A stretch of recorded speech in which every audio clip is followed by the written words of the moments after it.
Hey, happy day, Sharon Horne-Ellstrom here, coming to you from an exercise room in Wichita, Kansas. Traveling pretty extensively for the next, pretty much a month. And that means I'll be coming from different places, different times, different everything. But I will still be showing up as often as I possibly can.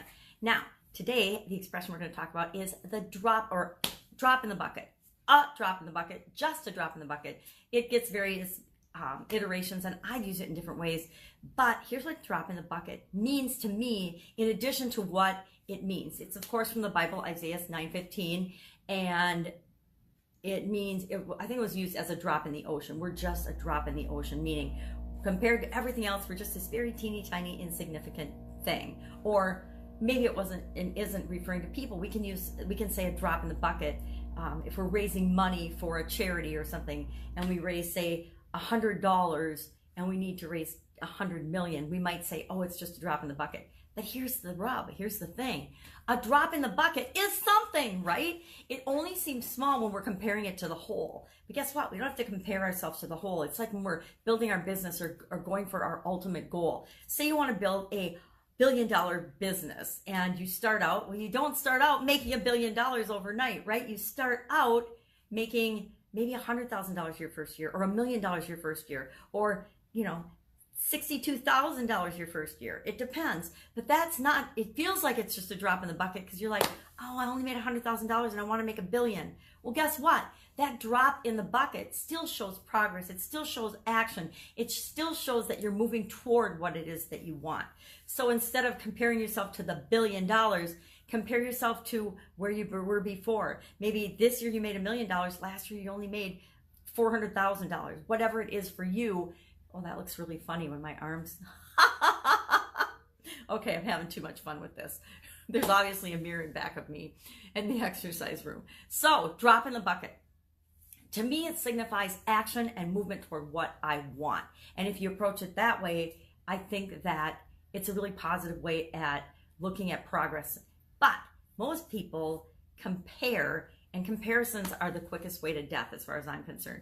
With respect to our businesses, with respect to our personal life, there will always be somebody that is faster, prettier, skinnier, smarter, more efficient, more effective, more anything than you personally are, or maybe than your business is. But hopefully you're building a category king as your business, and you're really creating something different and unique and special that is going to be a world changer. That's what a lot of us want, right? And if you compare yourself to others, if you compare yourself to other businesses, a lot of times you'll compare yourself to mediocrity. If you go head to head with a competitor or something, chances are one or the other of you are going to lose. And I don't know about you, but I don't want to live in a lose-lose world or a win-lose world, because it doesn't have to be that way. There's plenty of business, there's plenty of customers, there's plenty of money, there's plenty of any resource that you want or can imagine available to you in the world and available to everybody else. It's just that we all want different things. And building our business, you don't need to go head on head to compete with other people, because there's something unique and special about you that only you can provide to a certain group of people that exist in the world today.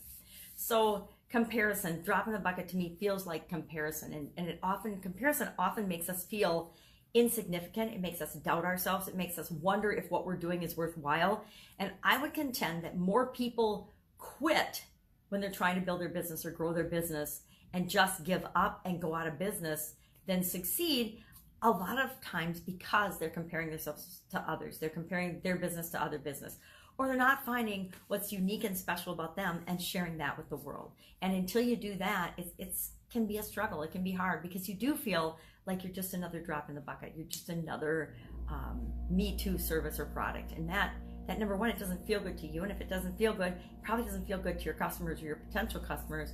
And I think we're all here to make a difference. We're all here to make the world a better place. And that means each of our little drops needs to be unique and different, so that we can change the world and make the world a better place. And I guess the thing with comparisons to me is a drop in the bucket when compared to all the water in the bucket or all the water in an ocean seems insignificant, but that same drop of water could actually be the difference between life and death.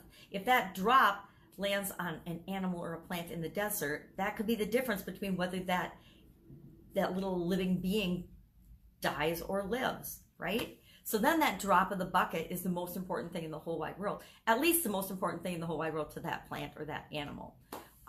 So it's all relative, right? A drop in the bucket, our goals and objectives, it's all relative. It's all what's important to us and what we choose to compare it to. So make sure you're selecting your comparisons wisely. We're going to compare things. The only way we know if something's good or bad, hot or cold or anything is by comparing it to something else, some experience that we've already had. Everything is filtered through our experiences. So we're going to do that. Just make sure you're selecting and choosing the comparisons that work for you and that empower you and move you forward toward what you want, not break you down, make you doubt and question what you're doing, because that is a quick kiss of business death.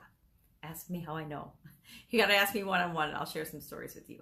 Have an amazing day. I, of course, will be with you tomorrow with another interesting idiom. What does it mean? What might it mean to you? How can you use it to build and supersize your business from somewhere on the road? Have an amazing day. If I can help you in any way, hit me up in the comments below. Bye.